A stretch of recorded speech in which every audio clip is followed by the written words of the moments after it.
دیکھیے جی، آج چالان کی سبمیشن کے لیے تھا. ہمیں عدالت کے اندر پروسیڈنگ سے پتہ چلا کہ چالان جمع کرایا گیا تھا پروسیکیوٹر صاحب کے پاس، اور پروسیکیوٹر صاحب نے جو ہے اس کے بعد ایک اسکروٹنی نوٹ اس کے اوپر ریز کیا ہے، اور اس کے کنٹینٹس کیا ہیں وہ عدالت کو پتہ ہے، پروسیکیوشن کو پتہ ہے. اور اس اسکروٹنی نوٹ کی کمپلائنس میں جو ہے وہ کوئی پارشل کمپلائنس ہوئی ہے، اور پارشل جو میں نے پروسیکیوٹر صاحب نے عدالت کو بتایا کہ کچھ کویسچنز یا مزید کامنٹس پولیس نے اپنی طرف سے شاید کیوری ریز کی سمجھنے کے لیے،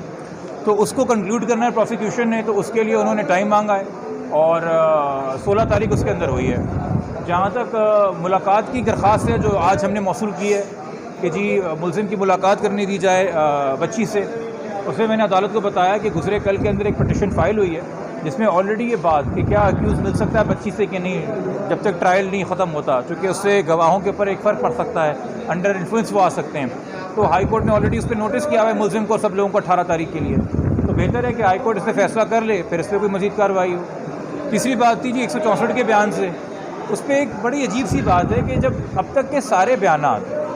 بچی کے جو ہیں وہ ملزم کے فیور میں ہیں، جو ملزم کا اپنا موقف ہے، ملزم کا سارا کیس اس بات پہ کھڑا ہوا ہے کہ جی بچی کا 164 کا بیان میرے فیور میں، 161 کا بیان میرے فیور میں، جو اور 2-3 مجسٹریٹس کو اس نے بیان دیے میرے فیور میں. اچھا، ابھی ریسنٹلی جو آپ کے پاس میڈیا کے توسط سے ہمیں ملی 1 تاریخ کی پروگریس رپورٹ، جس میں آئی او صاحب نے کہا ہے کہ میں نے پھر بچی کا بیان لیا ہے، اور اس میں بھی وہ پرانے بیان کی تصدیق کر رہی ہے. تو ہمارا اتنا سا سوال تھا جج صاحب سے کہ کوئی نئی بات آئی ہے ریکارڈ پہ جو کہ اکیوز کو انکریمنیٹ کرتی ہے، کہ اکیوز کہہ رہا ہے کہ بچی کا 164 ہونا چاہیے. اگر اکیوز ایک طرف کہتا ہے کہ بچی کے اب تک تمام بیانات میرے فیور میں ہیں، تو پھر آپ نے مزید بیان کون سا کروانا ہے؟ تو یہ سوال تھا. عدالت نے تو کہا میں اس کو آرڈر کروں گا، چونکہ عدالت بھی اس حوالے سے مطمئن تھی کہ یہ سٹیج نہیں ہے اب، مگر پھر اکیوز نے آخر وقت پہ کہا کہ مجھے تھوڑا ٹائم چاہیے. وہ پھر ان کی آپس میں چل رہی تھی ریکویسٹ، چونکہ ڈیٹ ہو گئی تھی، ہم آ گئے تھے، وہ میٹر چلتا. اب میرے خیال میں ہو سکتا ہے عدالت اس پہ آج آرڈر کر دے، کیونکہ ہم نے تو اپنی طرف سے بتا دیا تھا عدالت کو کہ یہ ایک اننیسیسری سٹیج ہے. آپ چالان کی سٹیج پہ کھڑے ہوئے ہیں، چالان کے بعد ٹرائل ہونا ہے، اور یا تو کوئی نیا انکریمنیٹنگ ایویڈنس ہوتا، یا تو آئی او صاحب آتے نئے اور کہتے کہ جی میں بچی سے ملا اور بچی نے ملزم پہ فلانا فلانا الزام لگا دیا، اور پھر اکیوز کہتا کہ جی یہ تو غیر حاضری کے اندر بیان ہوا ہے، دباؤ ڈالا گیا ہے، یہ بچی کے بیان کی تصدیق کروائی جائے عدالت میں. ایک طرف ملزم کہتا ہے جی سارے بیان میرے فیور میں بچی کے، دوسری طرف ملزم کہتا ہے نہیں جی یہ بیان میں نے کورٹ میں کرانا ہے. تو یہ کچھ نہیں کر رہے، یہ بیانوں کے ڈفرینٹ والیومز کریٹ کر رہے ہیں، تھدا کریٹ کر رہے ہیں تاکہ یہ کہہ سکے جی یہ کیس ختم کیا جائے.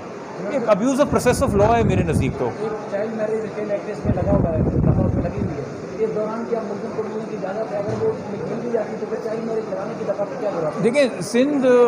آنریبل سندھ ہائی کورٹ نے آلریڈی کیس کے اندر سی پی میں 2 سال پہلے یہ ایک پریسیڈنٹ قائم کیا تھا کہ صرف اس کیس میں نہیں، اس کو ریپیٹ بھی کیا گیا 2-3 اور کیسز میں کہ اور اس کے بعد سنگل بینچ کے اندر بھی یہ اور ریپیٹ ہوئی چیزیں 491 میں ایک اور کیس میں بھی کہ جی during the pendency of the trial ملاقات نہ کرنی دی جائے نا، جو کہ ایک جگہ ایک ملزم ہے، ایک جگہ ایک پرائمری گواہ ہے، پھر ٹرائل کا فائدہ نہیں ہے. اگر آپ ملاقات کرنے دیں گے اور انفلوئنس ہونے دیں گے، پھر وہ ٹرائل کی اسٹیج تک معاملہ ہو جائے. اگر آپ نے ملاقات کرنی ہے اس بیسس کے اوپر کہ جی میرا تو ایک نکاح نامہ ہے، تو آپ فیملی کورٹ جائیے، وہاں پہ سوٹ فار کانجوگل رائٹس فائل کیجیے، وہ ایک الگ ریمیڈی ہے قانون کے اندر. بٹ یہ کم سے کم میرا موقف ہے. میں عدالت کے بحاف پہ آپ سے بات نہیں کر سکتا، نہ میں پروسیکیوشن کے بحاف پہ بات کر سکتا ہوں، نہ ملزم کے بحاف پہ.